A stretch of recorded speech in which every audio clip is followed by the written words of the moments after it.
আসসালামু আলাইকুম ওয়া রাহমাতুল্লাহি ওয়া বারাকাতুহু। আপনি কি জানেন মাত্র 4 আয়াতের একটি ছোট সূরা পুরা কোরআনের 1/3 ফজিলতের সমান? এমন একটি সূরা যেটা শুধু পড়লেই নয়, ভালোবাসলেই জান্নাত লাভের ওয়াদা দিয়েছেন প্রিয় রাসূল সাল্লাল্লাহু আলাইহি ওয়াসাল্লাম। চলুন জেনে নেই সেই সূরার ফজিলত। সেই সূরাটি হলো সূরা ইখলাস। সূরা ইখলাসের ফজিলত ও গুরুত্ব।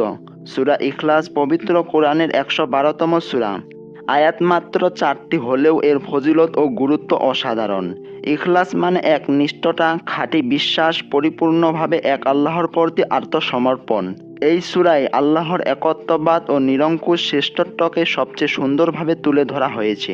1/3 কোরআনের সমান ফজিলত ইরশাদ করেছেন নবীজি সাল্লাল্লাহু আলাইহি ওয়াসাল্লাম। সূরা ইখলাস কোরআনের 1/3 সমতুল্য।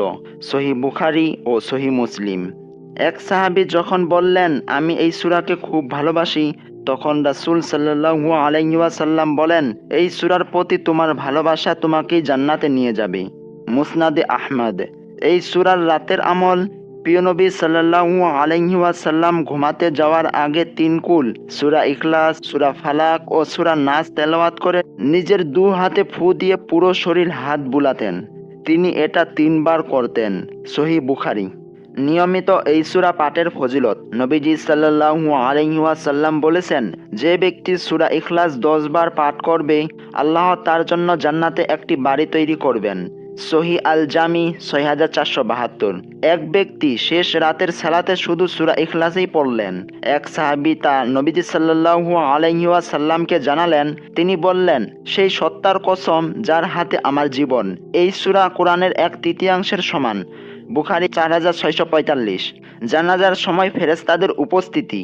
একটি বর্ণনায় এসেছে, যে ব্যক্তি সূরা ইখলাস পাঠ করত, মৃত্যুর পর তার জানাজার জন্য আল্লাহ ৭০,০০০ ফেরেশতা পাঠাবেন, যাদের মাঝে হযরত জিবরাইল আলাইহিস সালাম নিজেও থাকবেন।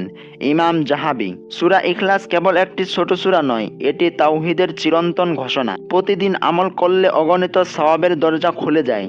আল্লাহ যেন আমাদের সবাইকে সূরা ইখলাসের আমলকারী বানান। আল্লাহ আমাদের সবাইকে সঠিক বুঝদান করুক। আমিন।